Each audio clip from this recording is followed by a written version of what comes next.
sponsored today's event, and I'd like to welcome again all of you here to CSIS. The Philippines is an important U.S. ally in the Pacific.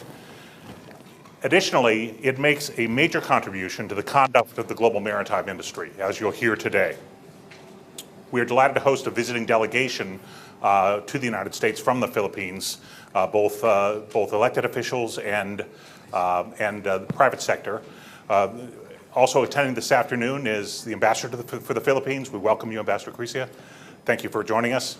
But now it's my great pleasure to welcome and allow to add his remarks the co-chairman of the U.S.-Philippine Society, Ambassador John Negroponte. Mr. Ambassador.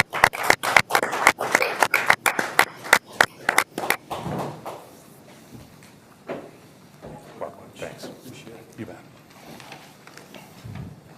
Thank you very much, and good afternoon. I'm pleased to introduce this discussion of global maritime affairs, a topic of fundamental importance to both Americans and Filipinos. Work stoppages at major United States ports in February drew President Obama's personal attention as he dispatched both Labor Secretary Perez and Commerce Secretary Pritzker to the West Coast. The dispute brought home the magnitude of our dependence on the flow of goods to and from this country across the Pacific, something many of us often take for granted. The Philippines, an archipelago of more than 7,000 islands, lies along the region's main shipping lanes, linking the South China Sea and points west through the Straits of Malacca to the producers and consumers of East Asia. The Philippines' burgeoning economy, growing at more than 6% annually, depends on the shipping link to both internal and foreign markets. The country stands as the world's leading provider of maritime professionals, and that is a data point that really impressed me. There's some, at any given moment, there are some 400,000 Filipino seamen at sea of a total population of 1 million Filipinos who are active duty seamen at this particular point in time, and now ranks as the 4th largest shipbuilding country, another data point which really impressed me. Its stake in the maritime industry is substantial, and as we will hear shortly, evolving in new and exciting directions. Located on opposite sides of the Pacific, the United States and the Philippines were once separated by that vast ocean barrier. For centuries, principal waterways linking America to the world beyond its shores stretched across the Atlantic to Europe. The importance of our Pacific coast ports emerged much later. More than a century before the North American colonial settlements, European navigators embarked on that great era of exploration. Ferdinand Magellan's attempt to circumnavigate the Earth stands as an economic milestone, although he was killed in battle with the Filipino leader Lapu-Lapu near Cebu in March 1521. I think there's a monument marking that event, if I'm not mistaken, which I have personally visited. Magellan's expedition effectively laid the basis for the establishment of trans-Pacific trade from Manila to Acapulco, presaging globalization as we know it today. The galleon trade, this galleon trade, anchored in the Philippines, is sometimes called the world's first global trading system because it brought goods from China and the East to Latin America and on to Europe, and back once or twice a year, beginning in 1565 and lasting for 250 years. A truly impressive record for any international trade regime. And actually, if you go to Puebla, the city of Puebla in Mexico, you'll see many of the vestiges of that trade in the artifacts, the ceramics. And particularly, I found if you look at the crucifixes, you'll see that quite a few of them have Asian characteristics for the Christ figure. They were definitely made in the Philippines. By the end of the 19th century, America's continental frontier finally closed, as historian Frederick Jackson Turner wrote in 1893. At about the same time, Captain Alfred Thayer Mahan's treatise, The Influence of Sea Power Upon History, made a persuasive case for the benefits of a robust naval force and commercial shipping industry. As Americans increasingly looked outside the continental United States for new economic opportunities in the 1890s, tensions with Spain, largely over Cuban independence, exploded into conflict. And by then, the United States had established a Pacific presence. Americans came to the Philippines on May 1st, 1898, exactly 117 years ago this week, when Admiral Dewey led his Asiatic squadron into Manila Bay to engage the Spanish fleet. The Pacific Ocean brought the first Filipinos to American shores in Hawaii and California in the early 20th century. It was across the Pacific that Douglas MacArthur returned in 1944, fulfilling his promise to the Filipino people. And this year we observe the 70th anniversary of the liberation of the Philippines and the end of the Pacific War. The Pacific has been central to both countries in the past, and our common maritime interests today are undiminished. The shipping industry is vital to sustained economic development and rising standards of living. We share concerns over preserving the vast richness of aquatic resources and for maintaining unimpeded access to the major nautical highways facilitating trade in and out of Asia. The U.S.-Philippines Strategic Alliance provides a ready backdrop for enhanced cooperation on maritime affairs. This week's visit by the Philippine Congressional Maritime Delegation is serving to strengthen that cooperation, especially in areas of concern to legislators, including synchronization of shipping operations, improved regulatory standards, and promotion of educational exchanges. The U.S.-Philippine Society is delighted to partner with CSIS in raising awareness of the Philippines' role in maritime affairs, simulating more public discussion about global shipping in the 21st century, and exploring opportunities for old friends to reap new benefits in one of the world's most vital industries. And so for those reasons and many more, I personally look very much forward to this dialogue that we're going to be experiencing this afternoon. Thank you very much.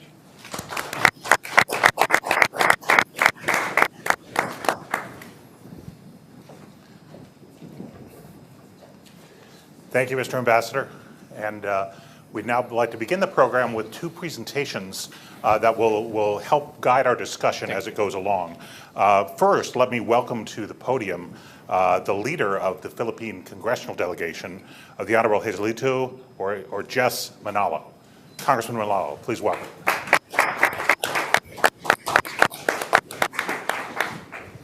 Thank you.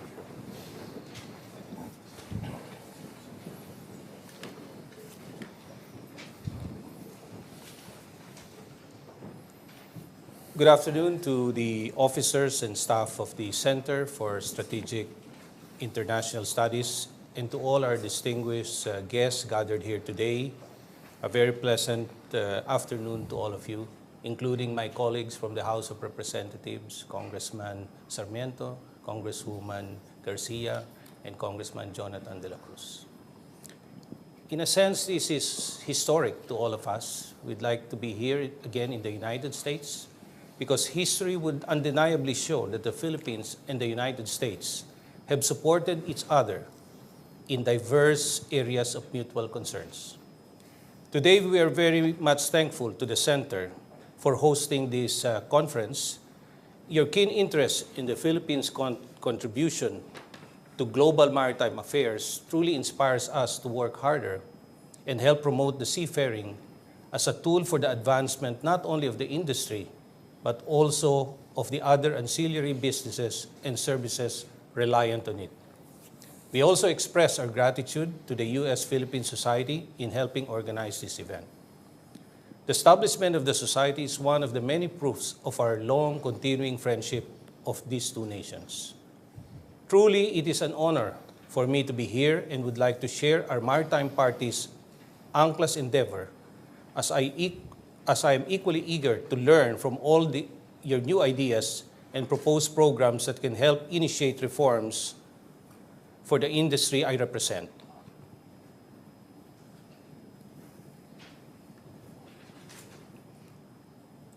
Okay.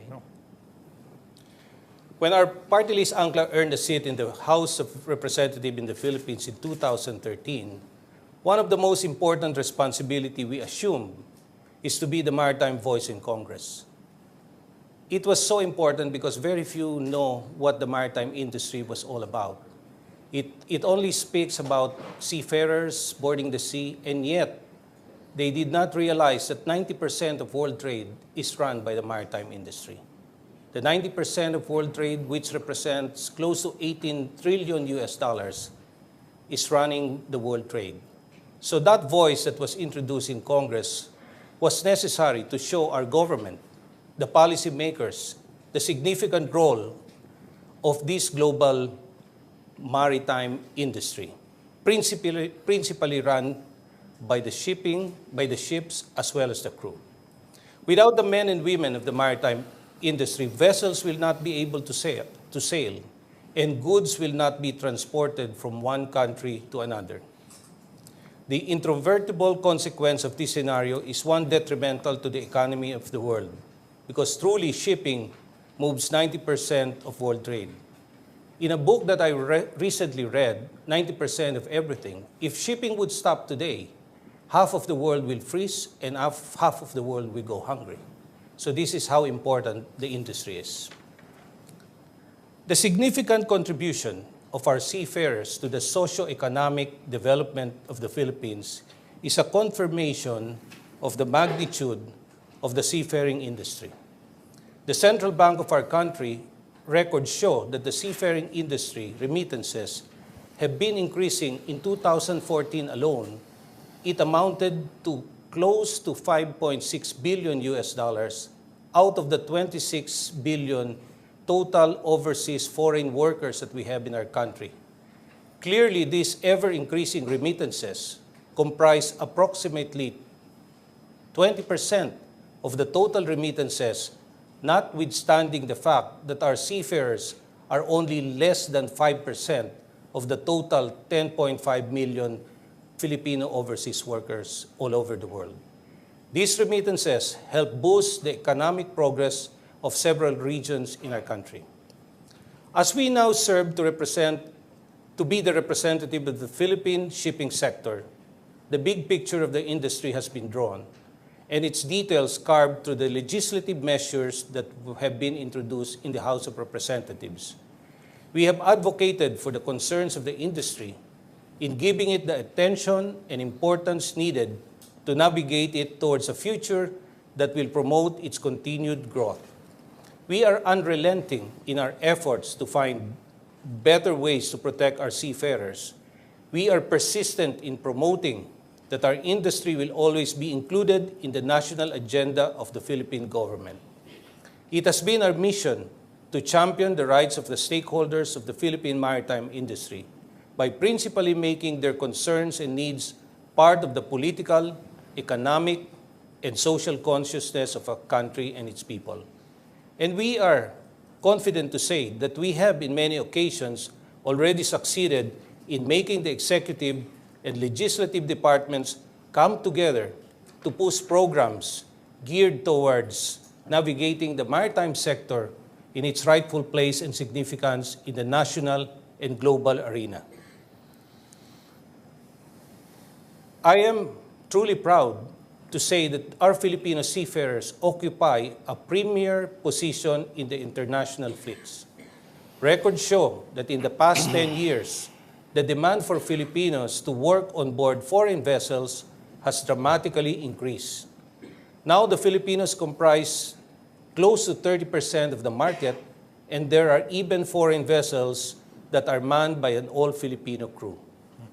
With the responsibility imposed on our Filipino seafarers to continuously advance world trade, we want to assure ship owners that we only deploy competent and efficient maritime professionals. Towards this end, our country has been successful in enacting a law, RA 10635, which was signed by our President in 2014, that ensures our seafarers are in compliance with internationally accepted standards of training, certification, and watchkeeping embodied in the STCW Convention. This becomes crucial given the need for more seafarers in the forthcoming and additional vessels constructed for shipping operations. The value of providing quality education to our seafarers cannot be negated. The insufficiency of resources, if not the lack of it, however, can sometimes adversely affect one's completion of his maritime education and training. It has long been my desire to have more training vessels in the Philippines that can help Filipino maritime students have actual on-board ship training, which is a prerequisite for them to graduate and obtain certification. And I'm optimistic that our visit in Washington, our discussions with the authorities here, are now opening doors for this possibility as to how the U.S. and the Philippines can work together to promote the enhancement of maritime education and training in the Philippines. We have also initiated efforts to implement a faster course that the youth may take to get employed on board vessels. Together with our Department of Education and the Maritime Industry Authority, we were at the forefront of implementing the pilot maritime high school program in 3 carefully selected maritime schools. This program provides high school graduates opportunity to get employed as ratings in either domestic or international fleets. Truth is, we desire to expose as many Filipinos, particularly the younger generation, to the seafaring industry, and eventually let them see how the different yet related services can be a good source of their livelihood. We have drawn our attention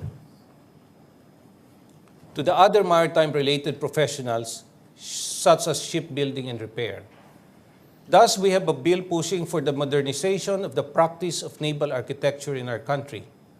This bill aims to give a new face to how our country should look into the necessity of shipbuilding as another potential source of employment in the midst of the ceaselessly advancing technology.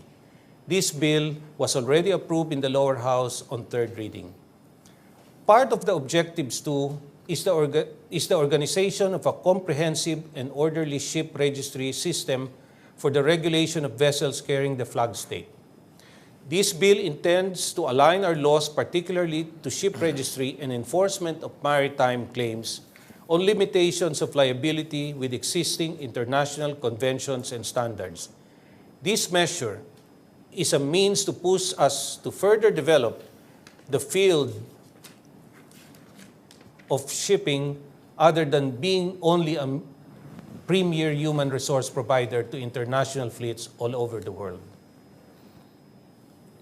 Equally important to us are laws that will enhance and modernize our domestic shipping. Briefly, we have 3 pending bills to address some of the pressing concerns of our local shipping industry. First is the extension of the tax exemption granted to our domestic vessels. Second is the extension of the tax exemption, the second is the designation of a local classification society responsible to conduct technical inspection on our domestic vessels to ensure implementation of a uniformly stringent systems of monitoring of domestic fleets, compliance with the safety and security standards, And in our meeting with the American Bureau of Standards, we were very pleased that they are very open to look into cooperating with our country to develop this one classification society. As we aspire to fortify and modernize our domestic vessels, we are pleased also to, as I mentioned, that the Bureau of Shipping, the American Bureau of Shipping, are open to provide us schemes that we could adopt and to introduce the changes that we seek. Further, we have filed a House measure geared towards the protection of seafarers who have monetary claims due to occupational hazards and illnesses against abuse of ambulance chasers taking advantage of the unfortunate circumstance of the seafarers. The bill in our country is referred as the Anti-Ambulance Chasing Act, and it passed Congress on third reading and is now pending with the Senate for approval. In the filing and co-author of the bills, both maritime related to national importance, we continuously take an active role in painstakingly deliberations of bills prior to their final approval, especially those focusing on maritime safety, seafarers' rights, and maritime labor issues such as insurance and repatriation. This is so important that we have this voice in Congress, and this is the kind of discussion that we brought to the United States. That truly the maritime, a strong force in the Philippine society and in government, should also be considered by our friends and allies here in the United States. From this forum, we anticipate to hear a lot more inputs and strategic insights from the world's top experts in global challenges, regional security, transnational issues, including, of course, maritime security and affairs. For half a century, the Center, CSIS, has been continuously committed to sharing its knowledge, expertise, and in-depth research towards global development, which undeniably is best achieved through the help of shipping. Surely the forthcoming discussions will provide innovative ideas that can help us fulfill our objectives of introducing new policies and creating the transformation that the Philippine maritime industry needs. These reforms, in turn, will hopefully further fortify universal trading and expand our investment ties. I just want to close that our Filipino seafarers is part of the group that moves the world, and we're proud to say that these endeavors of our country should also be shared, and we need help from allies and friends from the society here in the United States and our colleagues and our counterparts in the U.S. Congress. So, ladies and gentlemen, I thank you for giving me this opportunity to talk about our industry in the Philippines.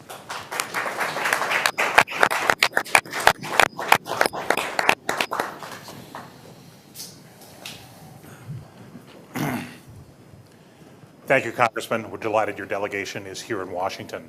The private sector of the Philippines maritime industry is also part of this delegation, and we next welcome to the podium Gerardo Borromeo, who is the Chief Executive Officer of Philippine Transportation Carriers. Gerardo. Thank you very much, Scott, and good afternoon, ladies and gentlemen, Ambassador Cuisia, Ambassador Negroponte. In my remarks this afternoon, I think you might think that the Congressman and I are always talking. In fact, we are, because we need to collaborate. So many of the data points that we talk about and the references that we have are quite similar. And I think that reflects the alliance that we're trying to create and the alliance that we're trying to bring forward. But let me add as well my welcome to this forum, highlighting the Philippines' efforts towards an expanded role in global maritime affairs and how this can promote greater opportunities between the U.S. and the Philippines. A warm round of thanks to CSIS. Let me see if I get that. Sorry. There we go. There we go. A warm round of thanks to CSIS for putting this program together in cooperation with the U.S.-Philippine Society and, of course, the Chamber of Shipping of America. It isn't every day that one has an opportunity to exchange views with such a distinguished audience, and so we're very privileged to be here with you this afternoon. At our company, PTC, we believe in this idea that the Philippines and Filipino global maritime professionals move the world. Now, you might ask, how is that possible? How is that so? Congressman Manalo referred to a book, 90% of Everything. Inside shipping, which is considered an invisible industry, puts clothes on your back, gas in your car, and food on your plate, by the lady Rose George, an author. It provides an inside view of the strategic importance of the maritime industry, given that over 90% of world trade is moved by ships. In effect, shipping serves as the heart of trade and economic development and continues to be an enabler for globalization and sustainable growth. Underscoring this statement are a couple of key points. The value of materials and products shipped in 2014 topped $18.95 trillion. Over the next 15 years, it is anticipated that total trade volumes will double from 10 billion tons to 20 billion tons by 2030. Currently, there are around 80,000 vessels that make up the international merchant fleet, manned by some 1,000 or 1,400,000 maritime professionals from all over the world. And of this number, the Philippines contributes close to 30%, or just under 400,000 people on board these vessels at any one time. We are today the single largest source for maritime talent globally, and as such, the Philippines is a partner of equal interest to both ship owners and ship managers all over the world. Over the last 20 years, however, there has been an ever-increasing regulatory fervor requiring more and more quality built into ships, shipping and logistics processes, requiring more quality and backstopped by higher competency at the helm. Stepping up to this challenge, the Philippines is addressing the critical importance of education and training to the sustained development of globally qualified and competent talent, ensuring that the Filipinos will continue to move the world. We have here this afternoon, as was described by Congressman Manalo, the author of recent important changes to our maritime legislative agenda. That is Congressman Manalo, head of the Maritime Party. He, together with Congressman Sarmiento, Congressman Garcia, and Congressman De La Cruz, together with our Maritime Industry Authority, serve as the new face of Maritime Philippines. When you provide close to 30% of the total number of seafarers on board the world's cargo vessels, this translates into a significant contribution to the Filipino economy, and it has done so. In 2014 alone, as was mentioned, the seafaring sector remitted over $5.6 billion into our economy, representing 20% of the remittances received that year, a figure that has consistently been growing at some 5% year on year. While the Philippines is the leading resource base of maritime professionals, the world's leading flag registry is Panama, accounting for over 20% of total tonnage globally. Now, interestingly enough, Filipinos make up over 65% of the maritime professionals on board Panamanian flag vessels. So this begs the question, what prevents the Philippines from becoming a leading registry for ships? Or for that matter, what prevents the Philippines from emerging as a leading center for maritime services across the board? Today, the Philippines is the fourth largest shipbuilding country in the world, albeit the far fourth to China, Korea, and Japan. But with the anticipated doubling of world trade, clearly the demand for vessels will continue. Given our current standing relative to shipbuilding and our leadership in maritime human resource development, a significant case can and should be made for the Philippines to continue to move up that value chain of maritime service providers. For a country with a population that exceeds 100 million today, anticipated to reach 150 million by 2050, the Philippines is compelled to sustain its recent economic gains. Inclusive growth as a key element to overall economic planning is very much needed to achieve the country's development goals. The maritime industry represents an important cluster of economic activities that can help address the drive for employment growth, income generation, and the follow-through multiplier effect of expanded spending among those positively impacted. With Asia front and center on the agendas of the world's leading economies, and with ASEAN implementing its long-planned integration into a dynamic regional growth market, it is critical for the Philippines to keep in step with the rest of the world. A determined strategy, therefore, to engage in the global maritime arena provides the Philippines a means to do so, particularly with its more developed Asian neighbors, Japan, Korea, and China, who are all giants in the maritime arena. It would also allow the country to collaborate more closely with the U.S. on maritime issues central to free trade and regional stability, particularly with recent events surrounding what we call the West Philippine Sea. Cooperative activities between the Philippine maritime sector and counterparts in the U.S. can range from maritime education and training to shipbuilding and repair, and even defense-related industries, to lead the development of a more robust engagement, leveraging on our country's long shared history and mutual interest in global maritime activities. Today, Maritime Philippines is facing interesting circumstances. With our country's focus on the shipping industry, the time for us to act is now. In the days of sail, these situations were called oportu, the Latin phrase from which the word opportunity, the English word opportunity, is derived. It describes the mix of tide and wind that allowed the vessels to come to port. For us in the Philippines today, Maritime Philippines, the tide is rising. At the same time, opportunities abound for Maritime USA, and they're very much present. So if we look at this together, the work we have before us will allow that momentum of the tide to bring us forward. And it is with this in mind that we are here with you to share our views, and we look forward to a discussion in a short while, and also to some words of advice from Joe Cox. Thank you very much. Thank you.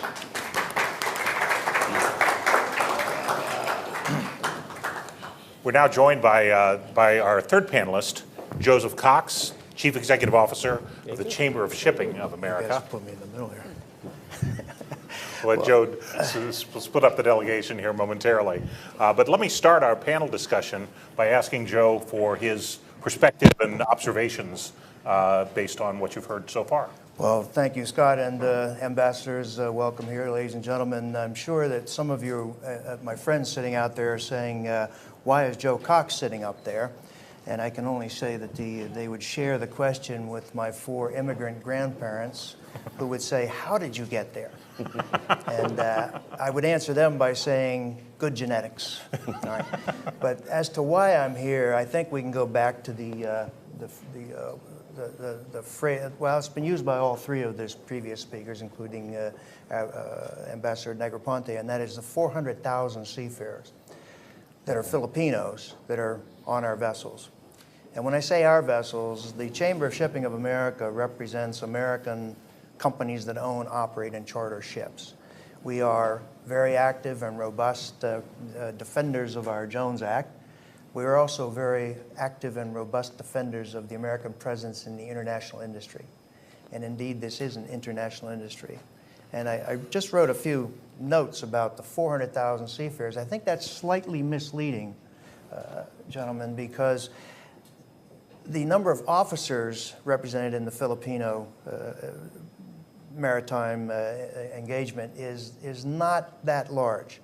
The majority of the 400,000 are ratings, if I can use that as a generality.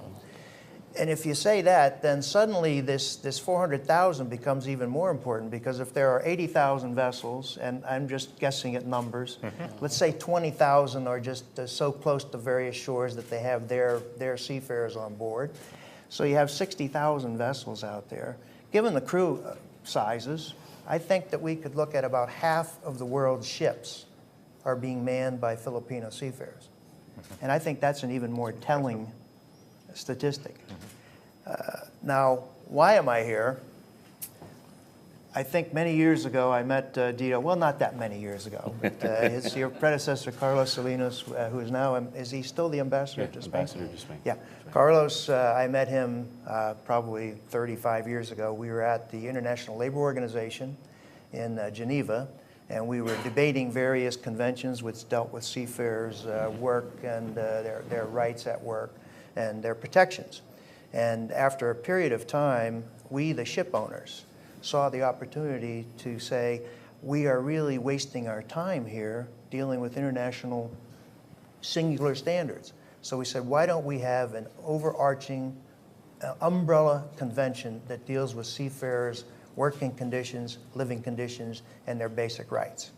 And we, the ship owners, presented that to the international labor community, represented then by the International Transport Workers Federation. And we said, let's have a uniform, all-encompassing convention. And it took us, I think, 8 years, but we combined 65 conventions in the world into a single enforceable maritime labor convention. And I am quite proud in my professional career to have played one of the major speaking roles and leading roles within for the development of that convention. And so the reason I am here is to further the Filipino aspirations to become a more active participant in our maritime world. And I think anything that I can do to assist the workforce of the world that is operating on ships, and I confess I used to go to sea myself, and I know how it is to be treated like a seafarer by certain individuals, particularly those who want to give you shore leave or not give you shore leave. And so I have a very sensitive spot relative to the seafarers of the world, and anything we can do to raise the level of all seafarers is certainly something acceptable. And I'm going to talk to the chairman later about his ambulance chasing legislation. I don't know whether I would even want to suggest that in the United States, but we will consider the word. Anyway, turn it over to you, Scott. Thank you, Joe. Appreciate that. What I'd like to do is start a discussion here by asking Congressman Manolo and Gerardo to comment a little bit, if you would please, on your conversations with U.S. officials.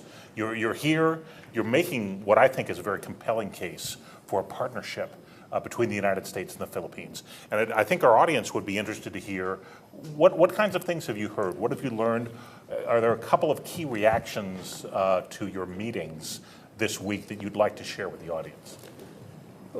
Basically, our discussion with first with the executive branch of the United States from the Department of Transportation, I consider them very positive developments when they consider that we could study the possibility of an exchange program for our seafarers, for our students most specifically, that they can come over and study and revive the strong exchange programs to uplift standards of education and training. And they always mention to us that they will look at it, and they're very open.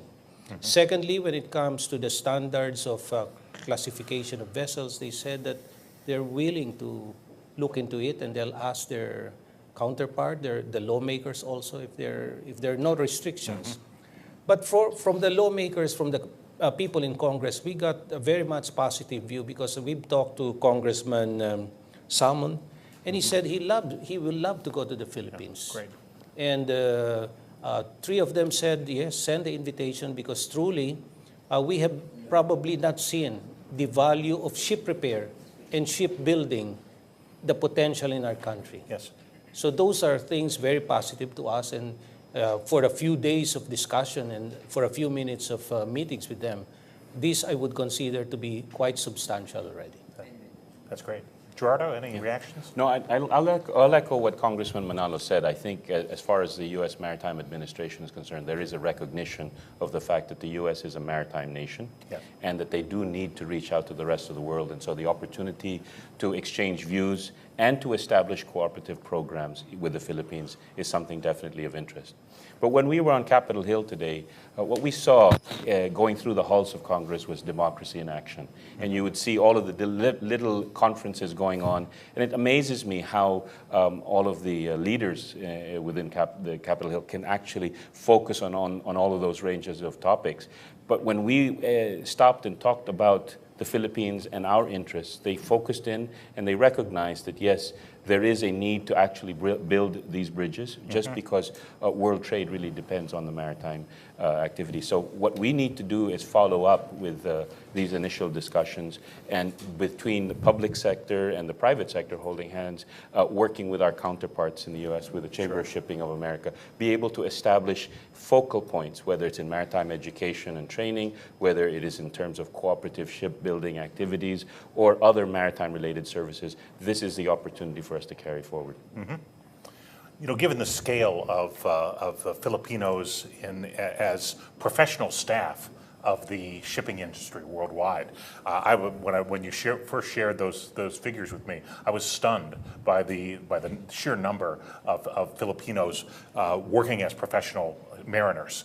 I thought to my travels through airports, was at one time in my life a relatively frequent air traveler, and I always noticed when I was standing in the immigration line, even the immigration line returning to Dulles Airport, that there was a line over there for the air crews. The pilots and the flight attendants that seemed to move a lot faster than the line I was in, almost regardless of what circumstance. Can you characterize whether that kind of treatment by a receiving nation when a ship makes port of call is the same for the professional maritime crews as it is for pilots? Or what are your expectations in regard to the treatment of your nationals abroad? Well, basically, we want to change the mindset of the immigration people and probably some countries that the seafarers or the people that run the vessels are equally important, just like the aircrew. I would always say the ship would cost close to $100 million US. Right. The cargo would probably carry about 20 million or 30 million. Yeah. And these crew are as important as the rest. They're global maritime professionals.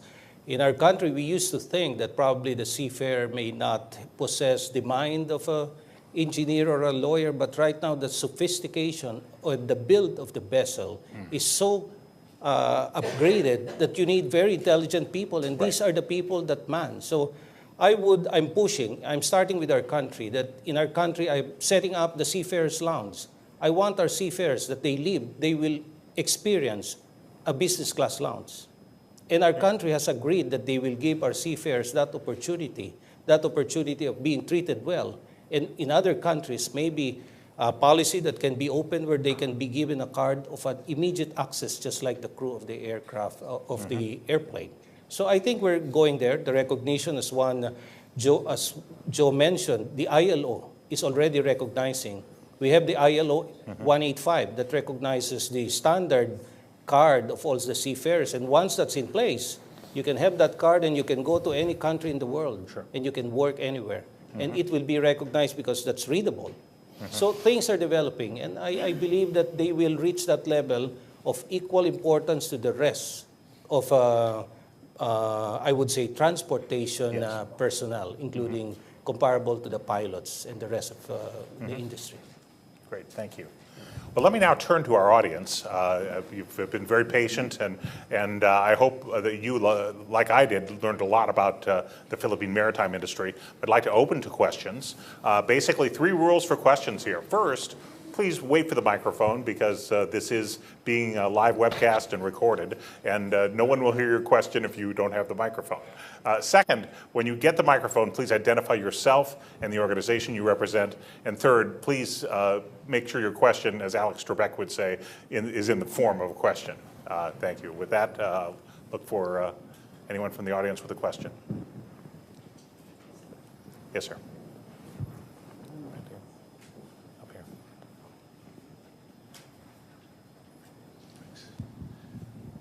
Hi there, my name is John Gallagher. I'm with IHS Maritime and Trade here in Washington. I wanted to know if you could, one of you, explain where Philippines stands within the Trans-Pacific Partnership and what potential opportunities there are on the, for maritime trade through that partnership with the Philippines, or that trade agreement with the Philippines. Was that the Trans-Pacific? Yeah, the Trans-Pacific Partnership.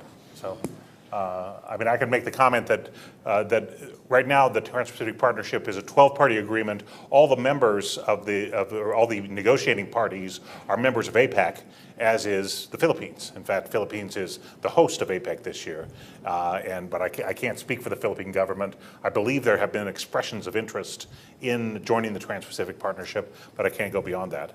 Mr. Ambassador, do you care to comment? Or I don't mean to draw you into this, but. Yeah, well, as you said, the Philippines has indicated an expression of interest to join the TPP, but we also recognize that we have challenges, and one of these major challenges is the fact that there are still restrictions in terms of foreign ownership in certain sectors of the economy, which would require an amendment in the Constitution. Yes.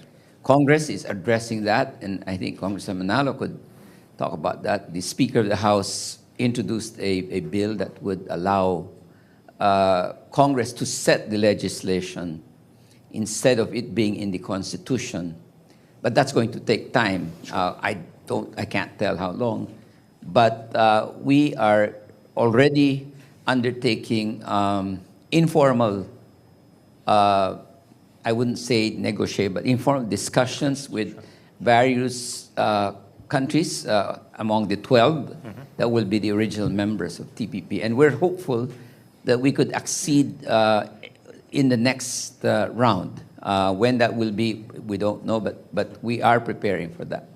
Thank you. Maybe, Scott, maybe I could add some perspective from the private sector standpoint. I think that when you talk about global trade, inevitably it's important for the Philippines to be participant in that.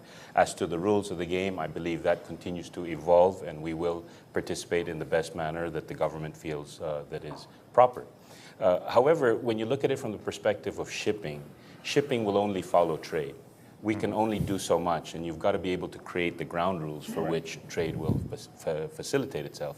What we would like to be able to do in the context of the maritime cluster within the Philippines is evolve from not only providing people, but being a place where shipbuilding, ship repair, and all sorts of allied services that can use the Philippines as a platform for the rest of the world can take place. So while we would like to participate in trade arrangements like TPP, we will wait for the proper time for that to happen. In the meantime, though, we are already looking at what we can do within the shipping industry, which serves as the backbone for trade, to ensure that at some point or in some manner we will participate, whether it's through our maritime professionals, it's through services that to support the shipping industry. So we will be there in one form or fashion, and we hope that at the appropriate time we will participate in the broader alliances that are being generated. Thank you. Congressman, did you have a point of view? Or? Well, to follow up the point raised by our ambassador, Ambassador Quisha, indeed Congress has already initiated the measure to lift the restrictive provisions in our Constitution. And it's not it is amending the portion of the economic provisions that would allow ownership of certain industries by foreign nationals. So that is already moving, and it has the support of our Speaker and the Senate President, and I do hope that this bill would eventually pass into a law before the 16th Congress ends. That's good news. Thank you. Yes, there's a question in the middle here. Yes. Yes, ma'am. Yeah. Good afternoon, I'm Mitzi Picard, and it's good to see Gerardo Borromeo after our high school days. Dito, or Gerardo, you mentioned about the West Philippine Sea. I'm with the U.S. Filipinos for Good Governance, and I was with Asia Society for a long time. My question is, how is the Philippine maritime industry dealing with the West Philippine issues? And then my second short question is, how are you dealing with the illegal recruiters, especially with the incident of Mary Jane Veloso? Is that rampant also amongst the seafarers, the illegal recruiters? Thank you. Shall we take on the next question? Let's put it this way. I think that when you talk about the West Philippine Sea, that is more a political issue, and it is an issue properly put with our government. As far as the private sector is concerned, we look for access to trade navigation routes. So it'll be in our interest, and not only our interest, but the interest of the rest of the world, to have free navigation, because free trade requires that we are able to move from point to point. And shipping doesn't really see any boundaries. We can't see boundaries. We are there as a logistics backbone for world trade, and we need access in order to be able to bring goods from point A to point B. That's the only way we're going to be able to move the world. So we wait for the governments of this world to be able to provide the necessary access, and we will follow through. When you talk about illegal recruiting, I think that's always an issue. But as Joe Cox had mentioned, that within the framework of the International Labor Organization, there are very well-established governance policies that look after seafarers' rights. In fact, the Magna Carta of seafarers, which is the Maritime Labor Convention of 2006, which is considered the fourth pillar of governance within the maritime industry, is very, very clear. And it actually sets seafarers or maritime professionals apart from those that are recruited for land-based activities. So you actually can set these two people apart, or these two types of professional workers.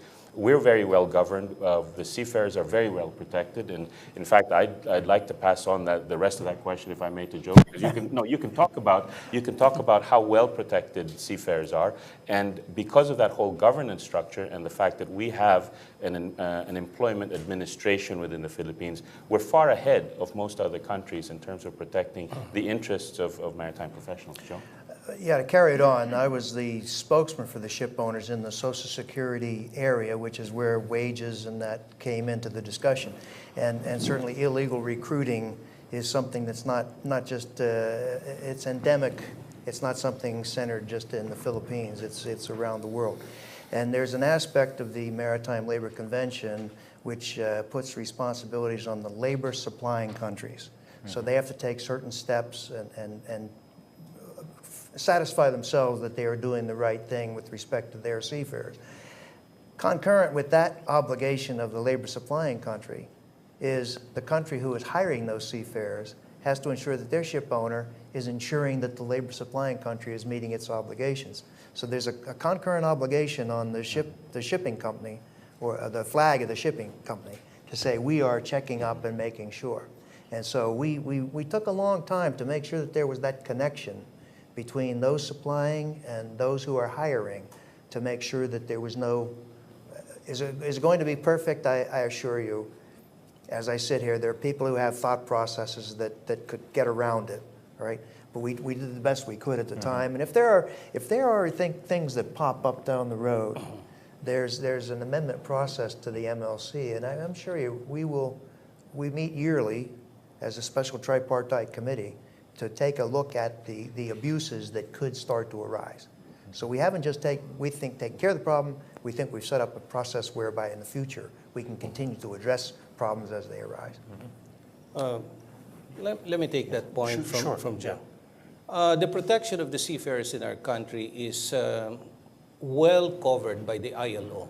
That's why I was constrained to file the anti-ambulance chasing law, simply because of the protection given the seafarers.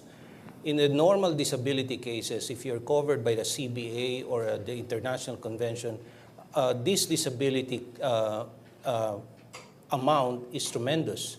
And what some people are doing is they take advantage of this provision that allows the payment of disability to the seafarers, and they do the ambulance chasing.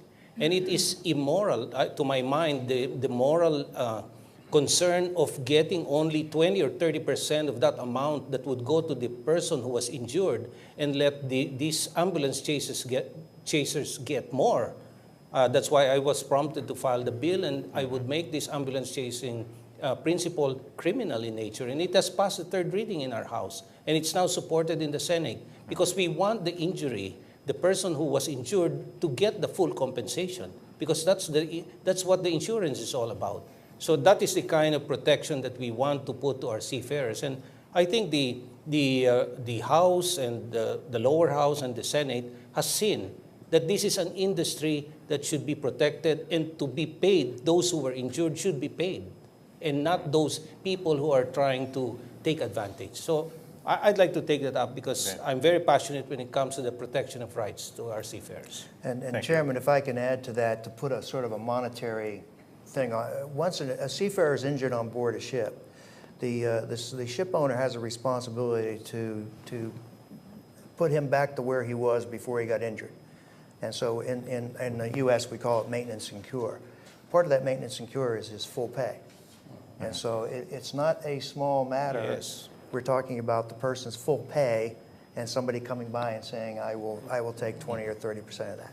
So I congratulate you on the fact that you're creating a legal remedy within your law that isn't going to have to take somebody taking that amount of money from the seafarer in order to accomplish what is supposed to happen. Yes. Okay, thank you. Ambassador Maisto. Yes. Question in front, and then we'll get in the back. Right. Thank you. This is a bit of a political question for both sides. Would you introduce yourself first? Yeah, my name is John Maestro. I'm president of the U.S.-Philippine Society. That's our logo up there to the lower right-hand side. If you had to choose one or two of the things that you would like to see our respective governments do in order to advance this particular agenda, on the Philippine side, what would you recommend? And on the American side, what would you recommend? And I don't see any problem with each side telling the other what it should be doing. I'm talking about executive branch decisions or congressional actions that are going to advance opportunities for cooperation in the maritime area.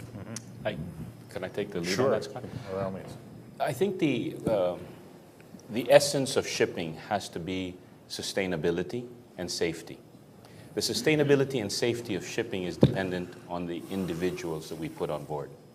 And the individual must be trained to the highest standards, to global standard. And so if there is an opportunity for the US and the Philippines to cooperate, it has to start with maritime education and training and establish the basis of training and development from the highest standards, the global standards. Because if we have that, we can then regenerate the resource on a continuing basis in order for shipping to be a sustainable industry. So I would start just on the basic of the fact that we have to have a core curriculum, the faculty that can be trained, and therefore provide students that are necessary. And we talked about the fact that we could create exchange programs, because on a ship, you don't necessarily have one nationality. You can have multiple nationalities. So it's a multicultural environment. So being able to understand different cultures working within an enclosed environment for a prolonged period of time is very, very important for the sustainability of teamwork. And so the more we can expose both American cadets and Filipino cadets in training exercises, then I think the better it is for both our countries and for any other country for that matter. So at least that's one point that I think we would like to stress. Joe?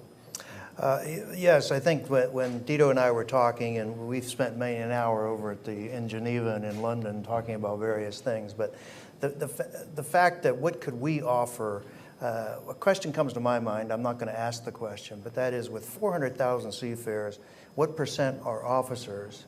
And then an ancillary question that I think we have to ask is, how many aspire to be an officer?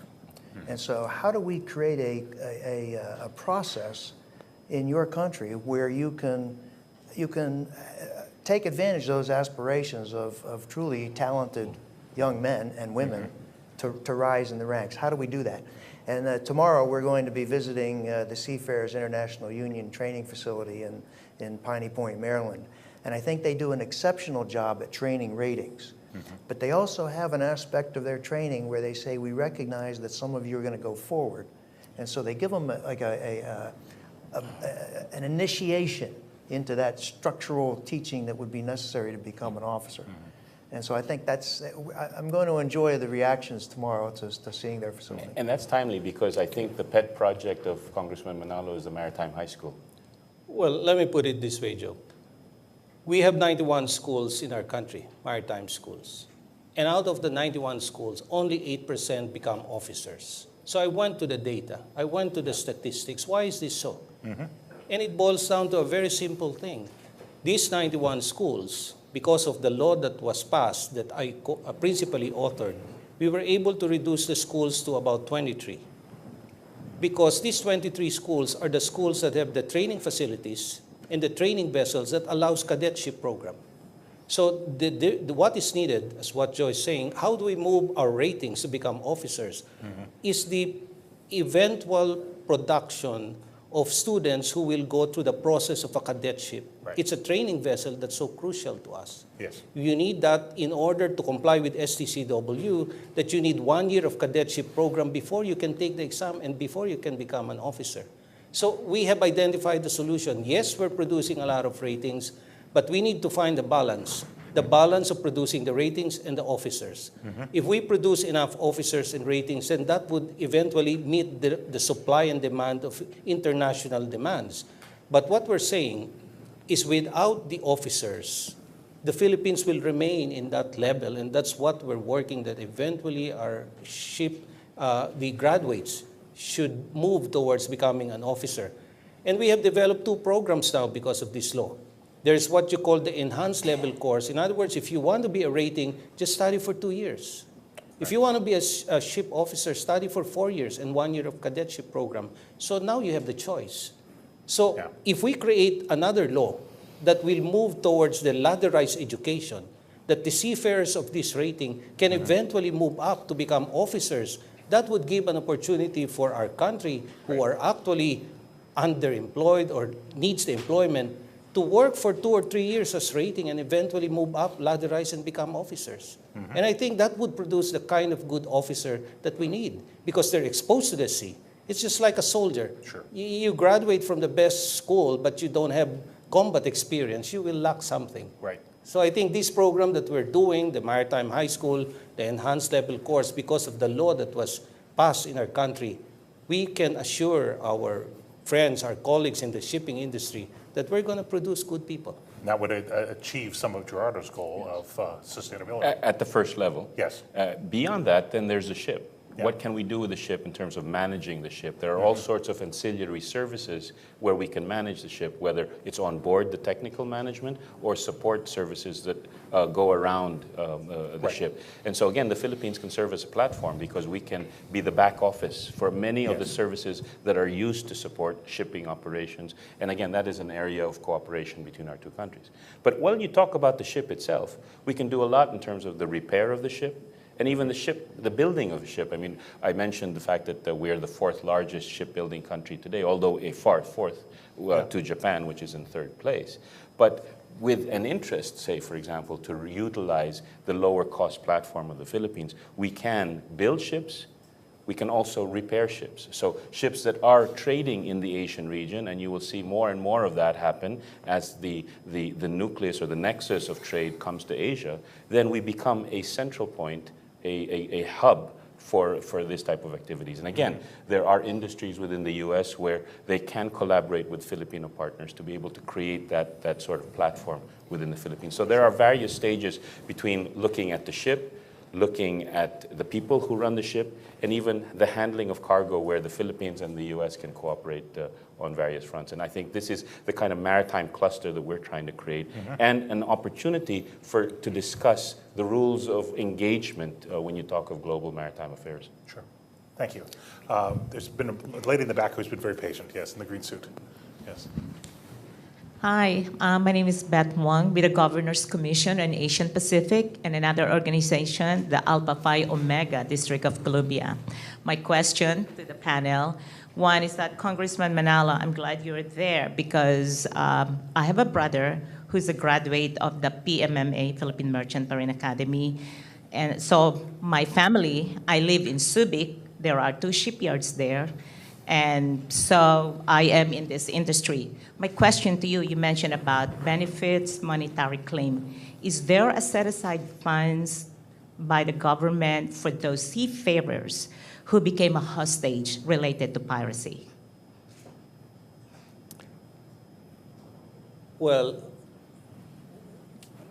with regard to the piracy issue, the piracy is not a local issue alone. It's an international issue that I believe we're trying to solve it.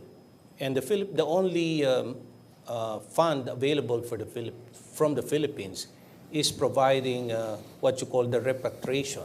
Because the rule on piracy is that we pay no ransom. So if they're really in that situation, no government will eventually pay the ransom to these people. And we use diplomacy, we use the functions of government to diplomatic posts to really find out what can be done. But the rule is we make no payment, and I think that government policy stands even today. Thank you. Yes, sir. Question here, and we'll. Scott, I think. Oh, I'm sorry. Joe. I was hoping he'd go on too, but the Maritime Labor Convention does have requirements about paying seafarers, and while it's a slightly gray area, it's my personal opinion and one that I would articulate in Geneva if the question came up, The fact that a ship has been pirated, the seafarers are still on board, the ship is still actively in operation, although it's being withheld from doing what it wants to do.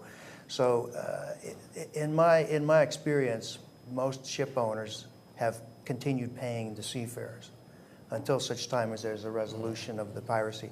And most governments will not pay ransom because it only encourages more piracy. And I understand that argument, but at the same time, to say to the seafarer, well, you're not getting paid anymore because you've been pirated, is something the industry does not accept.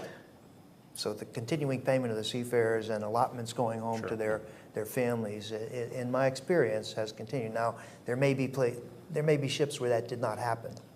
And there are a couple of cases where, I'm sorry, but a disreputable owner walked away and ignored the vessel. And that's unfortunate.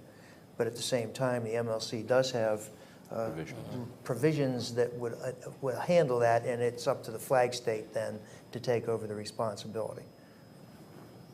Yes, we have a question here and a question in the middle of the back there and one here. So let's take these three, and we're running out of time. I'm sorry about that, but we'll try to we'll take the questions and then go to the answers. So. Yeah, thank you. My name is Eddie Lachica. I'm a retired journalist. I was wondering whether the maritime delegation could bring its excellent ideas in the context of the ASEAN Economic Community. This raises a tricky question, whether the Philippines can regard Indonesia, which is the largest archipelago, also the second largest source of seafarers in the world, whether you could regard Indonesia as a partner or as a competitor. Okay. One idea that came out, I think, from the Arroyo administration, for instance, was to link the construction of RO container ports with the similar building that Indonesia is doing. In other words, to work together collaboratively instead of as competition. Like, for instance, do we all build Panamax container ships and create a glut in the world, or do we specialize, for instance? Okay. Hold on to that question. Let's get two more here. And there's a question here and one over here. Yes. Rapid fire questions. Hi, Dave Halliday with the Spectrum Group. My question's about shipbuilding and ship repair. I had a recent conversation. I believe it's true that our expertise in shipbuilding and ship repair is kind of retiring internationally. And while we are still building ships, we are not advancing in technology like we are in the cruise industry and in the yacht making. Sir, who is we? I'm talking internationally. Okay. I'm talking, the world industry. the world as a whole. Okay. So my question is, how are you going to face this challenge of recruiting shipbuilding, ship repair personnel to work those shipyards and build the ships needed for the numbers that we're talking about in the future, which are astounding? Sure. Okay. Third question was up here. Yes, sir. My question has to do with... Could you introduce yourself first? Wait for the microphone. Thank you. Henry Howard, U.S. Philippine Society. My question, oh, and by the way, Philippine consul in Florida, I forgot. Yeah. Thanks to... Great. My question has to do with the effect on the shipbuilding industry in the Philippines in light of the new parallel Panama Canal locks, which will scale up the ships beyond what we all know as Panamax-sized ships.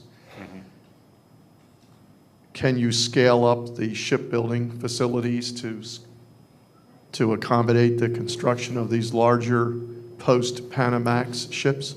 Okay. Shall Great. we take? Yeah, so that's the lightning round. Right. We have Indonesia, Yes. Philippines cooperation. Right. We have Panama Canal effects on shipbuilding and general shipbuilding technology change. So take them in any order possible. Let me take the first one. I think that the mention of Indonesia is good. My personal belief is competition is good. Competition will bring out the best in what we're able to do. But let's take that in the context of the fact that world economy will continue to evolve. There will be more ships, and therefore demand for those ships, we will need more qualified people.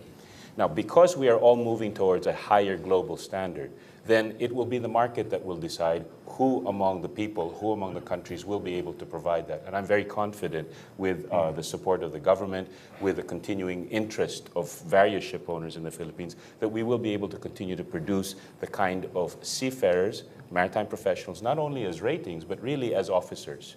And so I'm very, very confident that we will continue to be a leader in providing these, notwithstanding the fact that there are other countries out there that would also like to promote their people. Like I said, for us in the private sector, competition is good, competition is essential, and it'll just bring the best of us. Turning to, let me take this one in the context of the third. In terms of shipbuilding, you will be surprised to learn, perhaps, that one of the shipyards at Subic, the Hanjin shipyards, has already taken 3 orders for 20,000 TEU container ships. So post-Panama. So we have the capability, but again, as a shipbuilding country, we are dependent on designs that are brought in by other countries, by other companies. What it reflects is the fact that the Philippines is a flexible platform. We have the resources. In fact, a lot of the people who are currently working on ships have developed a global skill set that can be brought back into the Philippines, whether you're talking about machinists, fitters, all of the people who have had that kind of technical skill are actually skills of a global nature. They can be brought back into the Philippines, and this is the inclusive growth model that I refer to. Because as opportunities arise on shore, they will want to come back, but it opens up an opportunity for a whole new set of Filipinos to go on board, and we then continue to perpetuate that whole effort. As an aside, if we have many Filipinos working on cruise ships, they are already exposed to the highest global standards of tourism, hotel and restaurant management. They are the immediate resource that can be brought back to the Philippines to support the government's efforts to enhance our tourism capability, which again opens up an opportunity for new Filipinos to go abroad. So in terms of the skill set, so Joe, maybe you might want to take the thing of a receding shipbuilding capability. Yeah, I was thinking about chicken and egg, because I think the Panama Canal actually expanded because the shipyards around the world were building larger vessels because of the economies of size. You can move a lot more goods with the same ship, and that made sense. So they built it up. You wouldn't be surprised to note there are ships now that won't be able to go through the expanded Panama Canal. Hence we get people talking about Nicaragua Canal, all right? Correct. So you see where things can go, but and don't get me started about whether or not there are logistics ashore that are going to be capable of handling that amount that's going to be coming in. That's a whole other story, and our nation is not currently capable of handling that. Yes. All right. But to the skill set, I think these shipyard jobs are really very good jobs. They're well paid, and I find that where there's well-paid jobs, there's training institutions that begin to arrive, to begin to train young people. The problem with shipbuilding is that what happens when there isn't a ship being built? You can be very active when the ship is being built, and so certain government supports in certain countries say, well, we're going to build a ship anyway. Well, it isn't like the Field of Dreams. If you have too many ships and too little cargo, somebody starts to lose a lot of money. Yeah. Right. And currently we're in that process with the bulk carriers today. There's a very serious problem associated with that. Yeah. But I enjoyed the questions because of the synergy of the entire industry, and we brought in the education issue, Guido, which I think is the baseline hallmark of what we're trying to do in this industry, and you emulate that within the Philippine society. How do we educate our young people to bring them up to take these opportunities? Well, I'd like to pick up that point on shipbuilding that was asked. Of course, the economics would depend on whether you will need these vessels, but insofar as the Philippines is concerned, we have actually we're moving towards modernizing our naval architecture law. In other words, we will encourage naval architects. We will encourage these people, young age, to be looking early on under our K-12 system, that they will look at the technical aspect of drafting, using the CAD, and then exposing them to the ship repair facilities in Subic, in Cebu, So they will be placed there and seeing these things. Early on, you'll develop now the imagination of young people preparing for that eventuality of being able to be taught how to build ships, how to draw ships, and how to design them. And when it comes to competition, I do believe that all the rest of the world want to take over the 30% that the Filipinos are there. So that's why we have filed a bill to improve our education. Yes, we're going to compete, but it will be very difficult for them to get the genetic genes of the Filipinos that love the sea. Maybe Scott. Yes. I echo Congressman Manalo, and that's why I feel very confident. But maybe, Mr. Lachica, we can turn that question around because there's something interesting related to technology. The ships that we're talking about today are ships that are going to continue to be built through, say, 2018, 2019, 2020. The designs of those ships are already in place. But let's consider what kind of a ship is going to be out there between 2020 and 2030. What are the technologies that are available? You just have to look at drone airplanes. Mm-hmm. You look at the Google driverless car. Mm-hmm. That kind of technology is beginning to become available. And as bandwidth becomes available, telemetry will take over, and maybe more and more control will be shoreside. Now, I know this is an ongoing debate that we've had interesting discussions with Joe, but if that does happen, then the number of people on board the ship may not be as many. So while there will be competition from other countries, I think there will be competition from technology. So the kind of maritime professional we need to build in the future has got to be technology-oriented. And this is why when we talk of education and training, what better place to come than America, where technology is a part and parcel of the whole educational process. Mm-hmm. And that's very, very important for us because we want to be able to build the maritime professional of the future. When you consider that in the Philippines, you have to go through 4 years of college to be able to become an officer candidate, and then 1 year at sea, and then it takes you another 10 years to going from being a cadet to becoming a captain or a chief engineer, you're talking about 14 or 15 years. So what is the ship of 2030 going to be like? Because that's the time when the person who is in school today is going to become the captain or the chief engineer. Right. So we have to add that dynamic to the whole discussion. So there are short-term issues that we need to talk about, but there are longer-term issues which involve technology, which involve an understanding of process and the impact it has on people. That's why working hand in hand with our legislators are so important, because we need to have the kind of policies that are long-term. Our view must not be just for today. It's got to be 2030, 2040, 2050. And when we talk about a global alliance and a global maritime issue, talking about a country like the United States is an important element, because the United States will continue to be one of the engines of growth. And being an engine of growth, trade will happen. And if trade happens, then inevitably all countries who want to participate in that trade will be able to participate. So we've got to go back to the basic fundamentals, and this is where the discussion, the visit, the encouraging visit with the congressional delegation should be just the first step of many other opportunities. And this is where I hope that the U.S.-Philippine Society will continue to take maritime affairs as an important multiplier industry, because it does have far-reaching effects. And as well with you, Joe. Yeah, part of our discussion, I think, involved the maritime limbo contest, right. I call it, which is how low can you go in manning? Right. And we can get that. And I think, frankly, we have to take into account the social impact of a very small crew on a ship that's spending 2 to 3 to 4 weeks at sea. Right. And so we aren't going to get down to zero like the drones, though, are we? No, I don't think so. No. You got to have at least one person on board? Okay. Well, listen, one of the best things about working here at CSIS is the fascinating range of issues you get to work on and the fascinating people that we get to engage here. So we thank you all for coming. Mr. Ambassador, did you have the last word? Or just one comment. We'll get you a microphone here just to audience. Before I raise the question, I just wanted to make a comment that when I visited 3 major cruise lines, Carnival, Royal Caribbean, and Norwegian, all 3 said they have about 61,000 seafarers and hotel employees. All 3 said that they were very happy with the performance of Filipino seafarers and hotel employees, and they would like to hire more because they're going to be building more ships. No? But the question I have is that going back to the West Philippine Sea, since China is undertaking these reclamation activities, and it said that within probably the next few months, they're going to complete the reclamation. They have airstrips, ports, etc.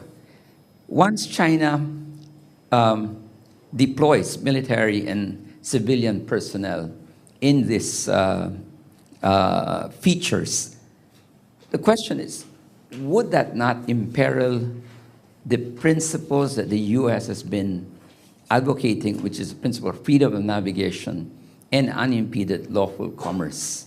Maybe, Mr. Cox, you may want to just give a comment on that. I'm smiling because, Ambassador, I've twice testified before the U.S. Senate Foreign Relations Committee in favor of our accession to the Law of the Sea Convention. And I think all the comments of our government about freedom of navigation and the use of the seas is embodied in that convention. And I find it ironic that we're referring to the very basic requirements in the Law of the Sea Convention as the basis for our allegations about improper activity by another sovereign nation. And I think that a good starting point for the United States government would be to accede to the UN Law of the Sea Treaty. Okay. And then we can, when we clean up our own house, we can talk about others and the activities that they are taking. Okay. Well, with that as a jumping off point, let me thank you all for coming this afternoon. Please join me in thanking the panel. For the industry I represent,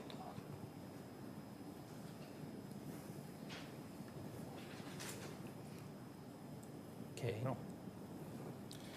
When our party list UNCLA earned a seat in the House of Representatives in the Philippines in 2013, one of the most important responsibilities we assumed is to be the maritime voice in Congress. It was so important because very few know what the maritime industry was all about. It only speaks about seafarers boarding the sea, and yet they did not realize that 90% of world trade is run by the maritime industry. The 90% of world trade, which represents close to 18 trillion US dollars, is running the world trade. So that voice that was introduced in Congress was necessary to show our government, the policymakers, the significant role of this global maritime industry, principally run by the ships as well as the crew. Without the men and women of the maritime industry, vessels will not be able to sail, and goods will not be transported from one country to another. The incontrovertible consequence of this scenario is one detrimental to the economy of the world, because truly shipping moves 90% of world trade. In a book that I recently read, 90% of everything, if shipping would stop today, half of the world will freeze and half of the world will go hungry. So this is how important the industry is. The significant contribution of our seafarers to the socio-economic development of the Philippines is a confirmation of the magnitude of the seafaring industry. The central bank of our country records show that the seafaring industry remittances have been increasing. In 2014 alone, it amounted to close to 5.6 billion US dollars out of the 26 billion total overseas foreign workers that we have in our country. Clearly, these ever-increasing remittances comprise approximately 20% of the total remittances, notwithstanding the fact that our seafarers are only less than 5% of the total 10.5 million Filipino overseas workers all over the world. These remittances help boost the economic progress of several regions in our country. As we now serve to represent, to be the moment, there are some 400,000 Filipino seamen at sea of a total population of 1 million Filipinos who are active duty seamen at this particular point in time, and now ranks as the 4th largest shipbuilding country, another data point which really impressed me. Its stake in the maritime industry is substantial, and as we will hear shortly, evolving in new and exciting directions. Located on opposite sides of the Pacific, the United States and the Philippines were once separated by that vast ocean barrier. For centuries, principal waterways linking America to the world beyond its shores stretched across the Atlantic to Europe. The importance of our Pacific coast ports emerged much later. More than a century before the North American colonial settlements, European navigators embarked on that great era of exploration. Ferdinand Magellan's attempt to circumnavigate the Earth stands as an economic milestone, although he was killed in battle with the Filipino leader Lapu-Lapu near Cebu in March 1521. I think there's a monument marking that event, if I'm not mistaken, which I have personally visited. Magellan's expedition effectively laid the basis for the establishment of trans-Pacific trade from Manila to Acapulco, presaging globalization as we know it today. The galleon trade, this galleon trade, anchored in the Philippines, is sometimes called the world's first global trading system because it brought goods from China and the East to Latin America and on to Europe and back once or twice a year, beginning in 1565 and lasting for 250 years. A truly impressive record for any international trade regime. And actually, if you go to Puebla, the city of Puebla in Mexico, you'll see many of the vestiges of that trade in the artifacts, the ceramics, and particularly I found if you look at the crucifixes, you'll see that quite a few of them have Asian characteristics for the Christ figure. They were definitely made in the Philippines. Simulating more public discussion about global shipping in the 21st century and exploring opportunities for old friends to reap new benefits in one of the world's most vital industries. And so for those reasons and many more, I personally look very much forward to this dialogue that we're going to be experiencing this afternoon. Thank you very much.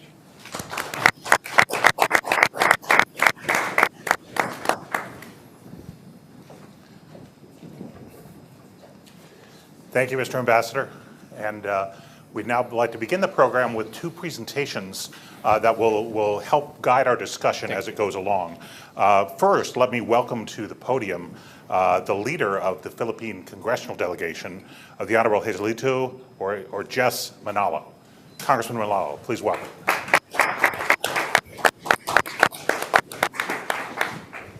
Thank you.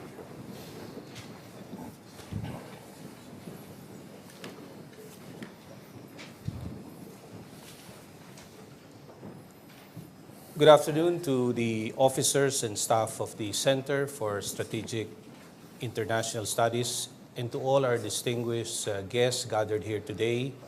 A very pleasant afternoon to all of you, including my colleagues from the House of Representatives, Congressman Sarmiento, Congresswoman Garcia, and Congressman Jonathan de la Cruz.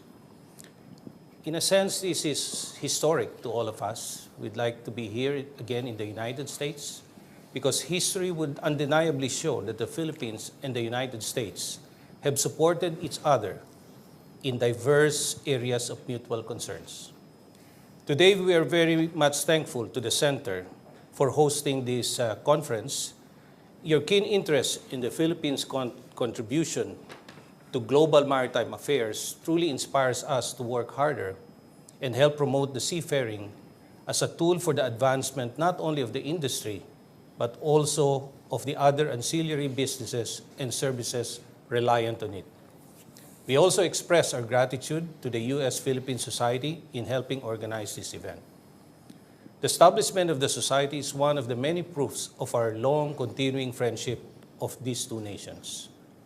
Truly, it is an honor for me to be here and would like to share our maritime party's unctuous endeavor as I am equally eager to learn from all your new ideas and propose programs that can help initiate reforms. By the end of the 19th century, America's continental frontier finally closed, as historian Frederick Jackson Turner wrote in 1893. At about the same time, Captain Alfred Thayer Mahan's treatise, The Influence of Sea Power Upon History, made a persuasive case for the benefits of a robust naval force and commercial shipping industry. As Americans increasingly looked outside the continental United States for new economic opportunities in the 1890s, tensions with Spain, largely over Cuban independence, exploded into conflict. And by then, the United States had established a Pacific presence.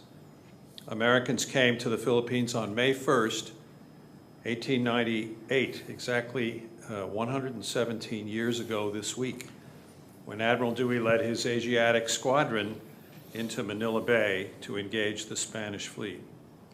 The Pacific Ocean brought the first Filipinos to American shores in Hawaii and California in the early 20th century. It was across the Pacific that Douglas MacArthur returned in 1944, fulfilling his promise to the Filipino people. And this year we observe the 70th anniversary of the liberation of the Philippines and the end of the Pacific War. The Pacific has been central to both countries in the past, and our common maritime interests today are undiminished. The shipping industry is vital to sustained economic development and rising standards of living. We share concerns over preserving the vast richness of aquatic resources and for maintaining unimpeded access to the major nautical highways facilitating trade in and out of Asia. The U.S.-Philippines Strategic Alliance provides a ready backdrop for enhanced cooperation on maritime affairs. This week's visit by the Philippine Congressional Maritime Delegation is serving to strengthen that cooperation, especially in areas of concern to legislators, including synchronization of shipping operations, improved regulatory standards, and promotion of educational exchanges. The U.S.-Philippine Society is delighted to partner with CSIS in raising awareness of the Philippines' role in maritime affairs.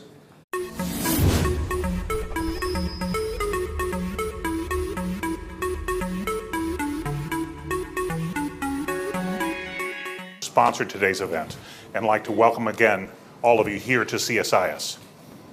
The Philippines is an important U.S. ally in the Pacific. Additionally, it makes a major contribution to the conduct of the global maritime industry, as you'll hear today.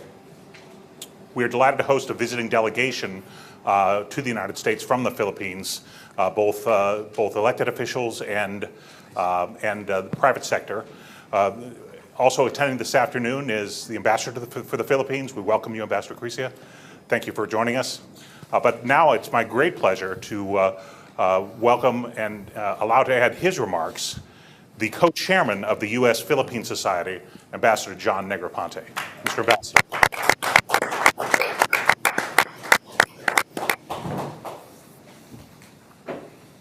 Welcome. Thanks. You bet. Thank you very much, and good afternoon. I'm pleased to introduce this discussion of global maritime affairs, a topic of fundamental importance to both Americans and Filipinos. Work stoppages at major United States ports in February drew President Obama's personal attention as he dispatched both Labor Secretary Perez and Commerce Secretary Pritzker to the West Coast. The dispute brought home the magnitude of our dependence on the flow of goods to and from this country across the Pacific, something many of us often take for granted. The Philippines, an archipelago of more than 7,000 islands, lies along the region's main shipping lanes, linking the South China Sea and points west through the Straits of Malacca to the producers and consumers of East Asia. The Philippines' burgeoning economy, growing at more than 6% annually, depends on the shipping link to both internal and foreign markets. The country stands as the world's leading provider of maritime professionals, and that is a data point that really impressed me. There's some, at any given